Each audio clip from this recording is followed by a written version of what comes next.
Welcome to my YouTube channel. आज के lecture में डिस्कस करने जा रहे हैं बायोलॉजिकल क्लासिफिकेशन का पार्ट सेकेंड। इसके पहले वाले लेक्चर में हमने क्लासिफिकेशन के बारे में डिस्कस किया था, कुछ साइंटिस्ट के बारे में डिस्कस किया था, उनके क्लासिफिकेशन के बारे में अच्छे से डिस्कस किया था। आज की लेक्चर में हम किंगडम मोनेरा के बारे में डिस्कस करेंगे और उसको जो है 2 क्लासेस में क्लासीफाई किया गया था, उसके बारे में हम पढ़ेंगे। तो सबसे पहले हम बात करते हैं मोनेरा की। Bacteria are the sole member of kingdom Monera. Monera से क्या बिलोंग करता है? Bacteria. They are most abundant micro organism. अगर पूछा जाए कि ऐसा कौन सा माइक्रो ऑर्गेनिज्म है जो सबसे ज़्यादा पाया जाता है, दैट इज़ बैक्टीरिया। बैक्टीरिया हर जगह ग्रो करते हैं। 100 of bacteria present in a handful of the soil. मतलब एक मुट्ठी कर हम अपने हाथ में जो है सॉयल ले लेंगे, उसमें 100 ऑफ द बैक्टीरिया प्रेजेंट होंगे कम से कम। और बैक्टीरिया बहुत ही ज़्यादा एक्सट्रीम हैबिटेट में सर्वाइव करते हैं। जैसे कुछ बैक्टीरिया हॉट स्प्रिंग में रहते हैं, तो कुछ डेजर्ट में रहते हैं, कुछ स्नो में, तो कुछ डीप ओशियन में सर्वाइव करते हैं। तो अलग अलग कंडीशन में बैक्टीरिया सर्वाइव करते हैं। मेनी ऑफ देम, और कुछ बैक्टीरिया तो ऐसे होते हैं जो अदर ऑर्गेनिज्म के ऊपर सर्वाइव करते हैं, मतलब एज अ पैरासाइट वर्क करते हैं। जो ऐसे स्पीसीज जो दूसरे ऑर्गेनिज्म पे सर्वाइव करते हैं उन्हें बोलता है पैरासिटिक स्पीसीज। तो कुछ बैक्टीरिया ऐसे होते हैं जो अदर ऑर्गेनिज्म की बॉडी पे सर्वाइव करते हैं, उन्हें क्या बोलते हैं? पैरासाइट्स बोलते हैं। अब बैक्टीरिया को जो है on the basis of shape के बेस पे अलग 4 कैटेगरीज में क्लासीफाई किया गया था। जैसे कुछ स्फेरिकल शेप के होते हैं जैसे कोकस, तो कुछ रॉड शेप के होते हैं जैसे बैसिलस, कुछ कॉमन शेप के होते हैं जैसे विब्रियो या विब्रम, कुछ स्पाइरल शेप के होते हैं जिसे हम बोलते हैं स्पाइरल। तो इस तरीके से बैक्टीरिया को 4 क्लासेस में क्या किया था? क्लासीफाई किया गया था। नीट के पेपर में मे भी इसका जो डायग्राम दिया गया जैसे कोकाई, बेसिलाई और स्पाइरला और विब्रियो, इसका ये डायग्राम पूछा जा सकता है कि ये बैक्टीरिया जो अलग अलग शेप के होते हैं, मे बी जैसे कभी कभी क्या किया जाता है, एग्जाम्पल दे दिया जाता है तो उसका शेप पूछा जाएगा कि शेप का है। कभी कभी शेप दे दिया जाएगा तो उसका एग्जाम्पल पूछा जाता है। Through the bacteria structure is very simple, they are very complex in behaviour.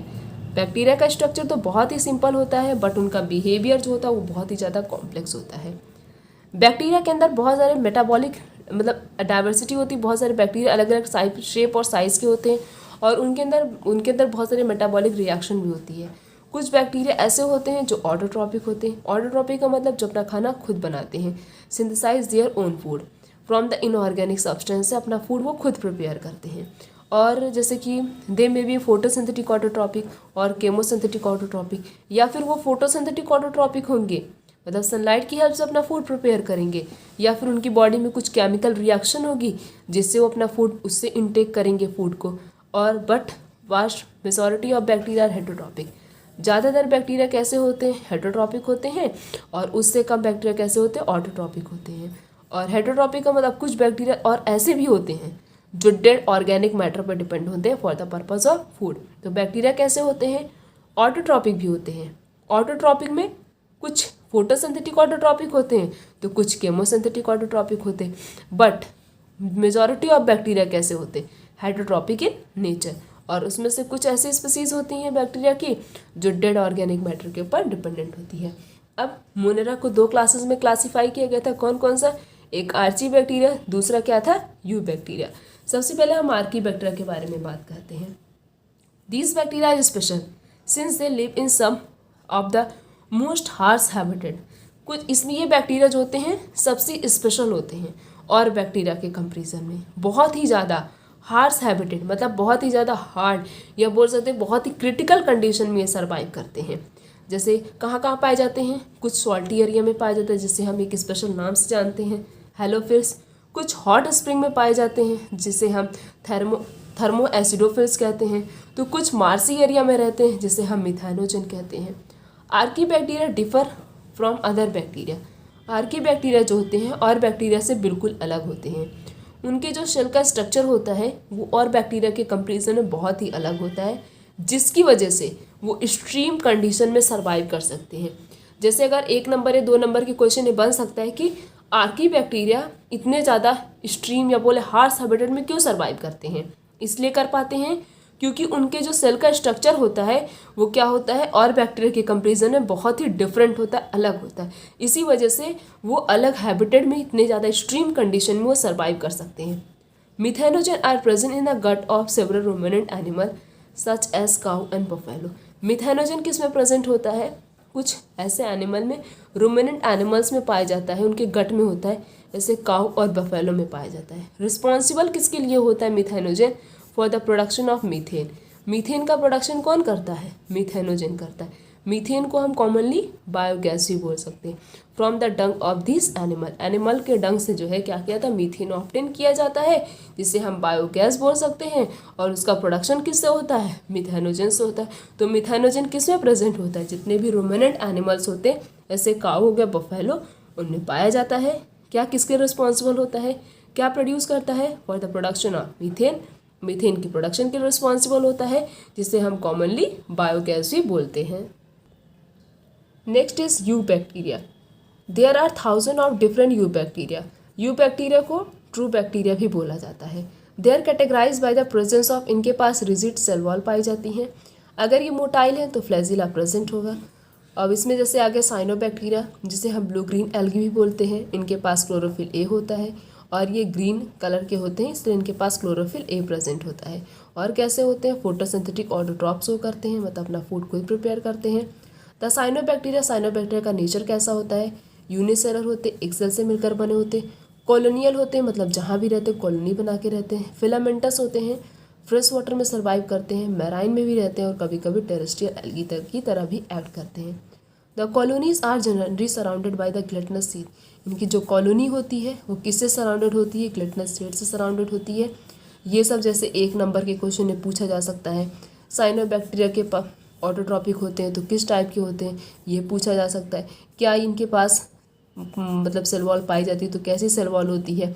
क्या मोटाइल होते हैं? अगर मोटाइल है तो क्या पाया जाएगा? इस टाइप के क्वेश्चन 1 नंबर के पेपर में बन सकता है। तो इनकी जो कॉलोनी होती है वो सराउंडेड होती है ग्लटनस सीड से।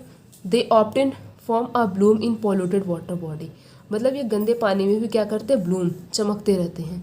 सम of these organism can fix atmospheric nitrogen in specialized cell called heterocyst. इनके पास एक स्पेशल सेल पाई जाती है और उस स्पेशल सेल को बोलते हैं हेट्रोसिस्ट।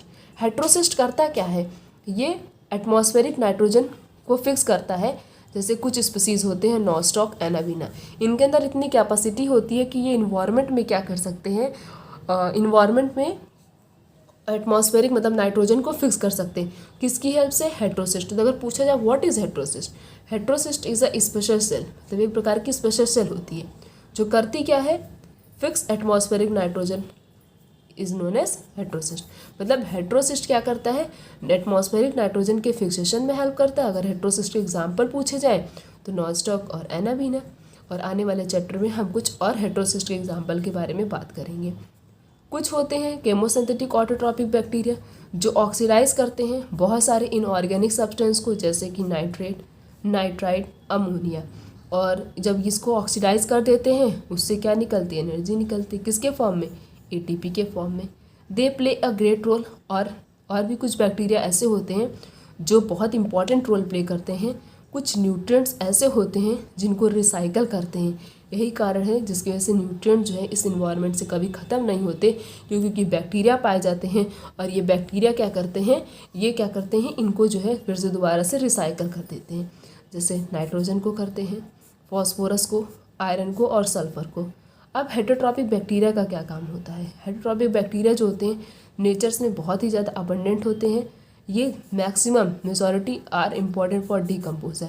बहुत सारे ऐसे हेटरोट्रॉपिक बैक्टीरिया होते हैं जो डिकम्पोजर की तरह एक्ट करते हैं। डिकम्पोजर का मतलब होता है ऐसे सब्सटेंस को डिकम्पोज कर देना, ब्रेक डाउन कर देना सिंपल सब्सटेंस में। मेनी ऑफ देम है। और कुछ ऐसे होते हैं जो कि ह्यूमन बींग के पर्पस मतलब ह्यूमन बींग के लिए यूज़फुल होते हैं। जैसे कि वो क्या बनाते हैं? जैसे curd from the milk, milk से कर्ड का फॉर्मेशन करते हैं, एंटीबायोटिक का प्रोडक्शन करते हैं और नाइट्रोजन के फिक्सेशन में हेल्प करते हैं। Some are pathogen causing the damage to human.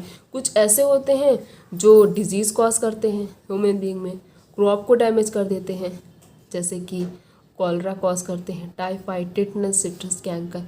ये बहुत सारी ऐसी डिजीज़ होती हैं जो बैक्टीरिया से होती हैं। तो 1 नंबर के पेपर में नीट में पूछा जा सकता है कि बैक्टीरिया से कौन कौन सी डिजीज़ होती हैं। अब बैक्टीरिया के अंदर रिप्रोडक्शन कैसे होता है? बैक्टीरिया जो होते हैं वो फिजन टाइप मतलब फिजन से रिप्रोड्यूस करते हैं और अनफेवरेबल कंडीशन में स्पोर्स का फॉर्मेशन करते हैं। और सेक्सुअल रिप्रोडक्शन अगर करते भी हैं तो कैसे करते हैं, प्रिमिटिव टाइप ऑफ डीएनए उनके पास पाया जाता है, वो एक्सचेंज करते हैं एक बैक्टीरिया से दूसरे बैक्टीरिया में। अब इसमें एक और स्पीसीज आती है जिसका नाम है माइकोप्लाज्म।